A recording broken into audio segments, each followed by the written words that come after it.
많은 사람들이 가장 관심을 가지고 있는 분야가 새해 경제가 어떻게 될까? 이걸 거라고 생각합니다. 그래서 우리 사회는 기성 시스템의 이 바람잡이들이 있습니다. 부동산에 관련되어서 언론에 등장하는 사람도 대부분 기성 시스템, 기득권의 바람잡이고, 또 주식과 관련돼서 떠드는 자들, 유튜브 하는 것들부터 언론에 나와서 설명하는 자들, 방송에서도 이야기하는 자들, 이건 다 주식 바람잡이에요. 또 경제에 관해서 우리가 웃음꼴이 있죠. 제가 작년에 어떻게 했습니까? 중국의 리오프닝은 없고 경제가 갈수록 어려워질 거고 수출 내수가 다 무너질 거다. 그리고 환율 비상이 올 수도 있다 했는데 정부의 경제 관료들, 또 한국은행, 또 더 나아가가지고 각종 KDA니 이런 경제연구소의 연구원들, 정권회사의 애널리스트들, 이런 사람들은 수출이 회복되고 내수도 회복될 것이다. 그러면서 일시적인 위기다. 이런 식으로 말하고 있지 않았습니까? 심지어 가장 어이없었던 것은 블록버스터급의 호황이 진행되고 있다고 말한 윤모 씨가 제일 웃기죠. 자, 그런데 이런 주장들을 한 바람잡이들의 말은 현 시점에서 모두 틀렸습니다. 계엄과 탄핵 사태로 정치가 혼란스러워서 경제가 위기라 하는데 솔직히 말하면 계엄이나 탄핵이 없어도요, 경제는 굉장한 위기에 직면했을 겁니다. 새해에 벌어질 수 있는 중요한 경제적 사건을 보면요, 첫 번째로는 한국이 이 탄핵 사태가 어떻게 흘러가느냐, 여기에 이제 굉장히 경제에 영향을 받겠지요. 그리고 만약에 그 결과 이재명이라는 사람이 대통령에 당선되면 한국 경제는 어떤 영향을 받게 될 것인가. 대체로 이재명은 좌파적 시각을 가지고 있고, 또 그가 1차 탄핵안에서 윤핵재가 반러, 반중, 반북하고 친일을 했다고 하지 않습니까? 한국은 세계를 상대로 수출해서 먹고 사는 나라인데 한국이 친북하고 친중하고 친러하고 그리고 반일하면 한국은 어떻게 먹고 살겠습니까? 그래서 그런 일이 벌어졌을 때 이후에 친북 좌파적 경제 관점에서 보면 대기업에 대해서 손을 보려고 하겠죠. 아니면 뜯어먹으려 하거나 그 두 개 중에 한 개일 겁니다. 어떤 경우든 이 나라의 경제의 중요한 부분을 차지하는 대기업의 이 환경을 지원하는 형태는 별로 없을 거다라는 것은 우리가 기대할 수 있죠. 그래서 이 좌파 정권의 탄생이라는 부분이 올해 한 해 경제의 가장 큰 변수고, 두 번째로는 트럼프가 1월 21일 날, 이번 달에 이제 취임합니다. 한 20일 남았어요. 트럼프가 지금 한국에 대해서 아무 말도 하지 않는 것은 한국에서 벌어지는 이 사태가 너무 복잡하기 때문에, 저런 성격을 가진 사람은 복잡해지면 그걸 갖다가 분석하고 이해하려 하기보다는 내버려 두고 자기 페이스대로 일을 진행시킬 겁니다. 한국이라는 변수가 없더라도 트럼프가 중국과 세계를 향해서 관세 폭탄, 또 환율 조정 요구, 이런 것들로 아마 분쟁을 엄청나게 일으킬 거고, 수출 대국인 한국이 가장 집중타를 맞을 나라라고 그렇게 지금 꼽히고 있어요. 그런데 한국에서 탄탄한 보수 정권이 있어서 트럼프와 여러 가지 내고를 할 수 있어야 되는데, 보수 정권은 붕괴해버렸고 한국에는 친북 좌파인 이재명이 지금 당선될 가능성이 아주 높은 상황에 놓이게 되었다는 겁니다.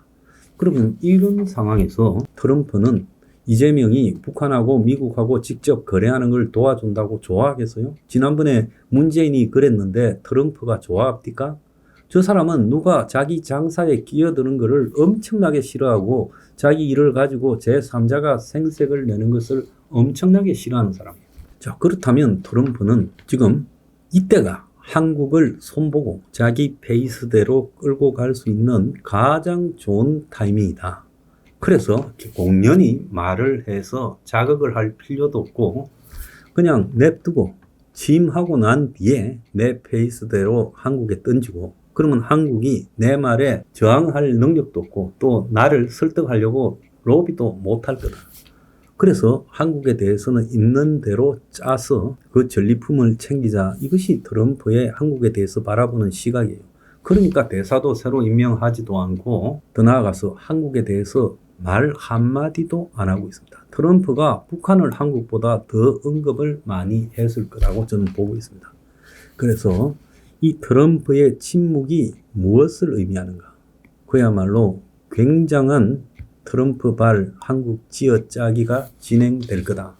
자, 저 동네는 무주공산이니까 내가 공물을 바치라고 하면 그냥 깎지도 못하고 다 바칠 것이다. 이렇게 생각하고 있을 거예요. 자, 그 다음에 새해는 지금 미국 경제가 트럼프의 당선 랠리가 이제 끝나가면서 미국의 주식이나 미국의 경기 침체가 본격적으로 시작될 가능성이 굉장히 높습니다. 또 미국이 트럼프가 지금 노리는 것은 부채 한도를 없애버려 가지고 엄청난 액수의 국채를 발행해서 그게 다 빚이죠. 그걸로 돈을 풀면서 미국 경제를 살리겠다 이렇게 생각하는데 전번에 공화당의 반대로 그 부분이 1차는 실패했어요. 그래서 미국의 이제 이런 시도가 결국은 저는 실패할 수밖에 없다. 미국의 지금 주식시장이나 자산시장에 끼어있는 거품이요. 트럼프 출발하고 한 두세 달 지나면 터질 가능성이 굉장히 높다고 보고 있습니다. 미국 경제도 지금 상당히 왜곡돼 있어요. 오죽 미국 경제 상황이 안 좋았으면 트럼프 같은 사람이 대통령에 당선되겠습니까? 자, 이런 속에서 미국 경제발 침체, 중국 경제의 침체, 중국이 회복된다 다 거짓말입니다. 중국은 회복 불능입니다. 아마 미국하고 중국하고 충돌이 심해지면서요. 중국 경제가 더 무너져 갈 겁니다. 유럽, 일본 경제도 마찬가지예요. 그래서 경제를 둘러싼 국제 환경이 최악의 상황이다. 자, 그러면 그 속에서 한국의 지금 여러 문제들이 어떻게 전개될까요? 환율 같은 경우에는 지금 1472원을 기록하고 있는데요. 최상목이 이제 세 번째 탄핵이 되면 또 환율이 폭등을 할 겁니다. 그래서 트럼프 취임 전으로부터 환율이 폭등해서 1월달 안에 1,500원을 넘길 가능성이 유력하다고 보고 있습니다. 그래서 올해 안에 1,550원 정도의 이 환율이 진행되지 않을까 저는 그렇게 보고 있어요. 지금 한국의 여러 경제 상황이 안 좋고 또 환율이 원화 가치가 낮아지니까 외국 자본의 이탈도 지금 지속되면서 이제 달러를 살려고 하는 사람이 더 늘어나면서 환율이 올라가고 트럼프 취임 때 일시적으로 강달러가 형성되면서 또 환율이 올라가게 될 거다 이렇게 보고 있습니다. 그래서 환율은 굉장히 높은 상태에서 1,500원 대에서 올해 내내 진행이 되고 만약에 한국에 금융위기가 온다면 1,600, 1,700원까지도 갈 수 있다 이렇게 보고 있습니다. 자, 주식시장은 어떻게 될까요? 저는 올해 주식시장의 희망적인 요소라고는 눈을 씻고 찾아도 하나도 없다. 그래서 주식은 오늘 이제 코스피가 2,300원대에서 2,300원대 후반에서 머물고 있지만은 몇 가지 이 정치적인 효과와 이 미국발 효과 등이 겹치게 되면 주식은 2,300도 깨어질 거다.